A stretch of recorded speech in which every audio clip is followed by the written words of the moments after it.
Hello my dear students, I hope you're all taking good care of yourselves by staying active even while staying indoors.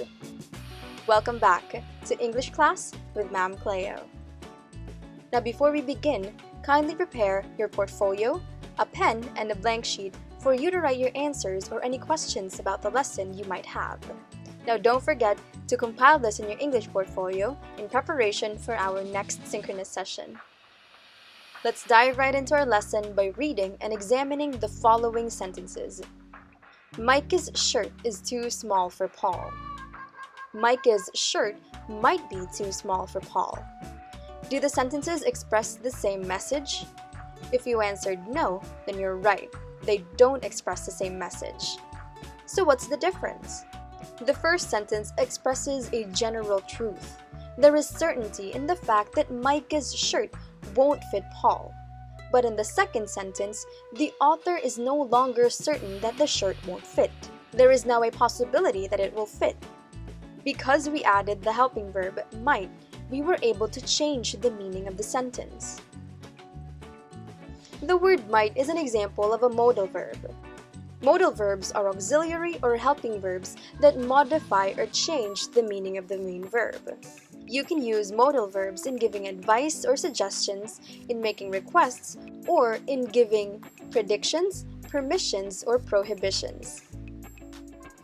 The following words are always helping verbs. They can never function as the main verb.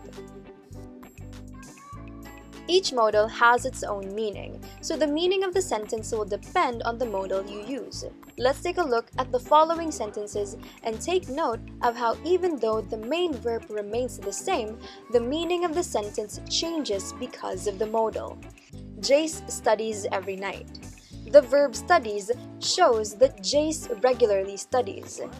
No modal exists in the sentence. Jace may study every night. The modal may indicates that Jace is considering the possibility of studying every night.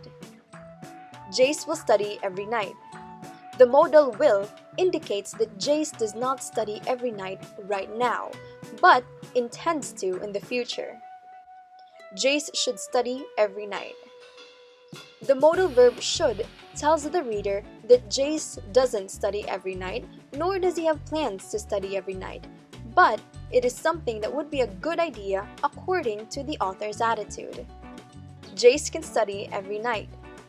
The modal verb can shows that Jace has the ability, but doesn't make clear whether he does or doesn't study every night.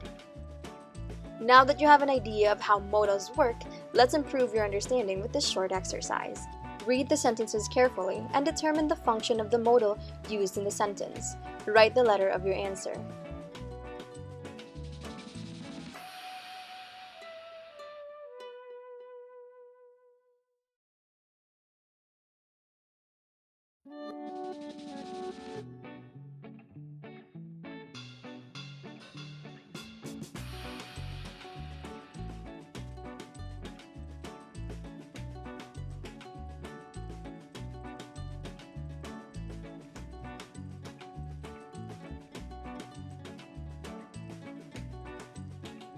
With that, we have come to the end of this discussion.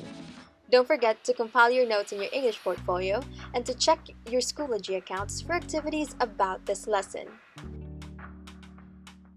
Once again, this has been English class with Ma'am Cleo.